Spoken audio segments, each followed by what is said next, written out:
సోదరి ప్రిస్కిల్లా అనే సోదరి సాక్ష్యం ఇస్తుందండి. చాగలగుంట అనే ప్రాంతం తనది. మరి ఇక్కడ చిలకలూరుపేట హాస్టల్లో ఉంటుంది తను. ఒకరోజు తన బాడీ అంతా కూడా తడపర అంటారు కదా, అట్లాంటిది ఇన్ఫెక్షన్ అంతా కూడా బాడీ అంతా వచ్చేసింది. ఒకవేళ అలాంటి సమస్య ఏమో అని ఇంటికి తీసుకుని వెళ్ళారు వాళ్ళకి సంబంధించిన వాళ్ళు. ఇంటికి వెళ్ళిన తర్వాత పిడుగురాలలో ఒక హాస్పిటల్లో చూయించారు. విపరీతమైన కడుపు నొప్పి వస్తూ ఉంది. పిడుగురాల్లో ఒక హాస్పిటల్లో చూయించినప్పుడు వాళ్ళు చూసి చెప్పింది ఏంటంటే, అమ్మా నీ గర్భసంచిలో గడ్డలు ఉన్నాయి, అవి పగిలి 3 రోజులు అవుతుంది, బాడీ అంతా కూడా ఇన్ఫెక్షన్ అయిపోయింది, కాబట్టి నువ్వు బ్రతికే అవకాశం లేదు అని చెప్పని తనకు సంబంధించిన వాళ్ళకి చెప్పారట. సరే ఇక్కడ వల్ల కాదు, బ్రతకటం కష్టము, మేమైతే చేయలేము ఆపరేషన్ అని చెప్పారు. అక్కడ నుంచి గవర్నమెంట్ హాస్పిటల్లో కొంతమంది తెలిసిన వాళ్ళు ఉన్నారని గవర్నమెంట్ హాస్పిటల్కి వెళ్ళారు. అక్కడికి వెళ్ళిన తర్వాత కూడా వాళ్ళు చెప్పిన మాట ఏంటంటే, కష్టమేనయ్యా కానీ ప్రయత్నం చేస్తాం, బ్లడ్ కూడా అసలు ఏమీ లేదు, ఒకవేళ బ్రతికినా కూడా కిడ్నీలు ఫెయిల్ అవ్వచ్చు, లేకపోతే వేరే వేరే సమస్యలు రావచ్చు, మ్యాక్సిమం బ్రతకటం కష్టం అని చెప్పారట. అయినప్పటికీ దేవుని మీద భారం వేసి ఆపరేషన్ జరిగింది. దేవుని మహాకృపను బట్టి 3-4 లక్షల రూపాయలు ఖర్చు అవుతున్న ఆపరేషను ₹1 కూడా ఖర్చు రాకుండా దేవుడు జరిగించాడు. ఇప్పుడు సజీవంగా దేవుని సన్నిధిలో నిలిపాడు. ఇది ప్రభువు చేసిన కార్యం. గట్టిగా చప్పట్లు కొట్టి ప్రభుని మహింపరుద్దాం. Praise the lord. తమ్ముడి పేరు జోసెఫ్ అండి, చీరాల నుంచి వచ్చాడు. తమ్ముడు ఇక్కడ సన్నిధిలో పరిచయం చేస్తూ ఉంటాడు. గడిచిన మహాకూటాల్లో చివరి రోజు ఇంకా పరిచర్య అంతా ముగించుకొని వెళ్దాం అనుకున్నప్పుడు వాళ్ళ నాన్నగారికి పెరాలసిస్ లాగా వచ్చిందని ఫోన్ చేశారంట. తమ్ముడైతే అక్కడే ప్రార్థన చేశారంట, అయ్యా చివరి రోజు ఆశీర్వాదం తీసుకోవాలి, పరిచర్య ఉంది, ఎలా ప్రభు అని తను అక్కడే ప్రార్థన చేశాడు. తనతో ఉన్న పరిచారకులు కూడా తన తండ్రి నిమిత్తం దేవుని సన్నిధిలో ఆ మహాకూటంలో ప్రార్థన చేశారంట. ప్రార్థన ఆలకించిన దేవుడు తను మళ్ళీ హాస్పిటల్కి వెళ్ళేలోపు వాళ్ళ నాన్నగారికి ఎటువంటి ఇబ్బంది కలగకుండా ఒక్క చేతి వరకే పక్షవాతం వచ్చింది. అది కూడా ఇబ్బంది లేదు, 3 రోజుల్లో కోలుకుంటారని డాక్టర్ చెప్పారంట. ప్రార్థన ఆలకించాడన్న గొప్ప ప్రమాదం నుంచి నా తండ్రిని కాపాడని చెప్పి తమ్ముడు సాక్ష్యం ఇస్తున్నాడు. ప్రమాదం నుంచి కాపాడిన దేవునికి మహిమ కలుగును గాక. ఆమేన్.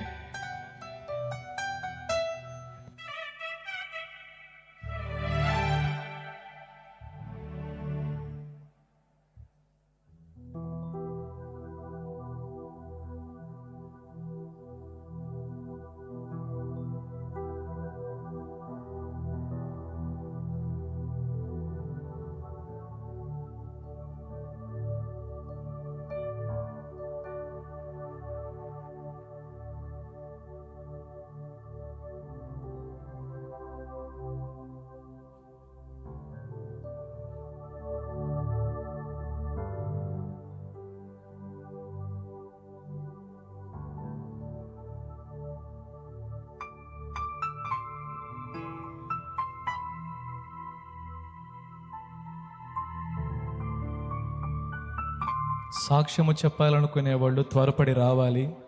సమయం మనకి ఎక్కువ లేదు. మీరు ఆలస్యంగా వస్తే మరలా మీ సాక్ష్యాన్ని, దేవుడు మీ జీవితంలో చేసిన అద్భుతాన్ని చెప్పాలనుకుంటే ఇక్కడ టైం ఉండదు. కాబట్టి త్వరపడి రావాలని చెప్తున్నాము. Praise the Lord. సహోదరు పేరు యేసుబాబు అండి, పాతమాగుల నుంచి వచ్చారు. సహోదరుడు గడిచిన నెలలో భోజనం పరిచర్లో పరిచయం చేసేవాడు. దేవుని సన్నిధిలో పరిచయం చేస్తూ చిన్నగా ప్రార్థనా జీవితం వెనకబడిపోయి లోకంలో కలవడం జరిగింది. తను సహవాస లోపం వల్ల మళ్ళీ మందుకు కూడా బానిసై ఉన్నాడు.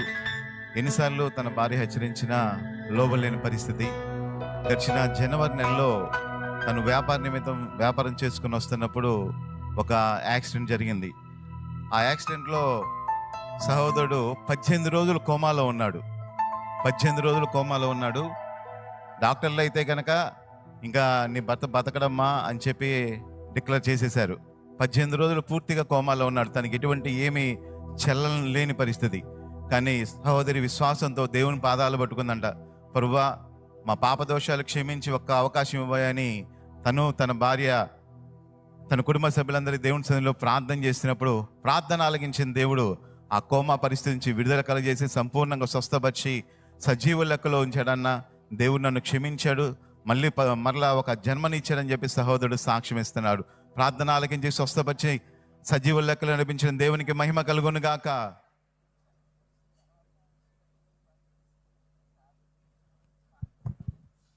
హల్లెలూయా. గమనించండి, మన మధ్య సహోదరి సాక్ష్యం ఇస్తుంది. తన పేరు భాగ్యలక్ష్మి, వారిది గుట్టిపాడు. తన చెల్లెల భర్తకి అనారోగ్య సమస్యతో లివరు 90% పాడైపోయిన పరిస్థితి. హాస్పిటల్ తీసుకొని వెళ్తే హాస్పిటల్లో ఉన్న డాక్టర్లు చెప్పారంట, లివర్ 90% డ్యామేజ్ అయిపోయింది, తిను బతకటం కష్టము అని డాక్టర్లు చెప్పారంట. ఒంగోలు హాస్పిటల్కి తీసుకొని వెళ్ళారు. హాస్పిటల్లో కూడా డాక్టర్లు చూసి చెక్ చేసి చెప్పింది ఏంటంటే, ఇతడైతే బ్రతకటం కష్టతరం, హాస్పిటల్కి మీరు ఇంటికి తీసుకొని వెళ్ళండి, ఎంత డబ్బు ఖర్చు పెట్టినా అది వ్యర్థమే, మీరు ఇంకా హాస్పిటల్కి ఏ హాస్పిటల్ తీసుకొని వెళ్ళొద్దు అని డాక్టర్లు చెప్పారంట. వీరికి అయినా బ్రతుకుతాడు అన్న ఒక ఆశతో గుంటూరు హాస్పిటల్కి తీసుకొని వెళ్ళారంట. అక్కడేమైనా పరీక్షించి సరైన వైద్యం అందిస్తారేమో అని అక్కడ కూడా తీసుకొని వెళ్తే, అక్కడ కూడా డాక్టర్లు అంతా చెక్ చేసి బాడీ అంతా ఇన్ఫెక్షన్ వచ్చేసిందమ్మా, 90% డ్యామేజ్ అయిపోయింది, తను బ్రతకడం కష్టం, మీరు ఎన్ని హాస్పిటల్ తిప్పినప్పటికీ అది వ్యర్థమే తల్లి, డబ్బులు ఖర్చు వృధా, లక్షల ఖర్చు అవుతాయి, మీరు తీసుకొని రావద్దని అక్కడ కూడా డాక్టర్లు చెప్పినప్పుడు వీరు ఒకటే చేశారు, దేవుని సన్నిధికి తీసుకొచ్చారు. దేవుడే బాగుపరచగలిగిన వాడు, స్వస్థపరచగలిగిన వాడు ఆయన మాత్రమే అని వీరు దేవుని సన్నిధికి తీసుకొచ్చి ప్రార్థన చేశారు. తన చావు బ్రతుకులో ఉన్న పరిస్థితి, తను ఇక్కడికి తీసుకొని వచ్చారు. ఆహారం తిన్నా కూడా అది వాంతి అయిపోయే పరిస్థితి. ఇక్కడికి తీసుకొని వచ్చి మరలా డాక్టర్ల దగ్గర తీసుకొని వెళ్ళారు. అయ్యా, మీరు ఆదివారం కల్లా అనేక రిపోర్ట్లు మేము చూస్తున్నాం కదా, నువ్వు రిపోర్ట్లను మార్చగలిగిన సర్వశక్తిమంతుడు అయ్యా, నువ్వు ఎలాగైనా రిపోర్ట్లను మార్చి ఇతన్ని సజీవ లెక్కలో ఉంచు ప్రభు అని ప్రార్థన చేసి మరొక మారు హాస్పిటల్కి తీసుకొని వెళ్ళారంట.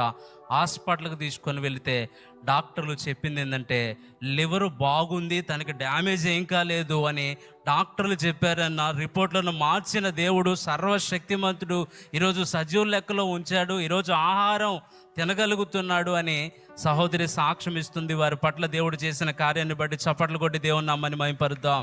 హల్లెలూయా. Praise the Lord. సహోదరి పేరు చిన్న ఆనందరావు అండి, కొవ్వూరు నుంచి వచ్చారు. తనకి ఒక యాక్సిడెంట్ జరిగింది. ఆ యాక్సిడెంట్ వల్ల కాలులో ప్లేట్స్ వేయటం జరిగింది. ఆపరేషన్ బాగానే జరిగింది అనుకున్నారు, కానీ ఆ ఆపరేషన్ జరిగిన కొన్నాళ్ళకి లోపల ఇన్ఫెక్షన్ స్టార్ట్ అయింది. మళ్ళా డాక్టర్ గారి దగ్గర చూపించుకున్నారు. ఏంటి ప్రభా ఇన్ఫెక్షన్ స్టార్ట్ అయింది, మళ్ళీ ఇబ్బంది అయిద్దామని అనుకున్నప్పుడు ఆ ట్రీట్మెంట్ చేస్తున్నప్పుడే మళ్ళీ నరాల బలహీనత కూడా వచ్చింది. ఎంతో ఖర్చు పెట్టుకున్నారు, హాస్పిటల్లో కూడా జాయిన్ అయ్యారు. ఈ డాక్టర్ల వల్ల ఎటువంటి నమ్మకం లేదు, కానీ విశ్వాసం ఉంచి దేవుని ఎందుకు ప్రార్థన చేశారంట. ప్రార్థన చేసి అలాగే ట్రీట్మెంట్ తీసుకుంటూ ఉన్నారు. హాస్పిటల్లో ట్రీట్మెంట్ తీసుకుంటూ డిశ్చార్జ్ అయ్యేటప్పుడు ఒకసారి డాక్టర్ గారిని కలిసి థ్యాంక్స్ చూద్దాం, చక్కగా ట్రీట్మెంట్ చేశారని చెప్పి డాక్టర్ గారి దగ్గరికి వెళ్ళడం జరిగింది. డాక్టర్ గారు ఒకటే అన్నారంట, నువ్వు థ్యాంక్స్ చెప్పాల్సింది నాకు కాదయ్యా, నువ్వు ఏ దేవుడిని అయితే నమ్ముకున్నావో ఆ దేవుడే నీకు సహాయం చేశాడు, నా చేతిలో ఏమీ లేదు, దేవుడే నిన్ను బాగు చేశాడని చెప్పి డాక్టర్ గారే సాక్ష్యం ఇచ్చారన్న. దేవుడు సంపూర్ణమైన ఆరోగ్యం నాకు ఇచ్చి ఇప్పుడు నడిపించాడని చెప్పి సహోదరుడు సాక్ష్యం ఇస్తున్నారు. ప్రార్థన ఆలకించి సహాయం చేసిన దేవునికి మహిమ కలుగును గాక. హల్లెలూయా.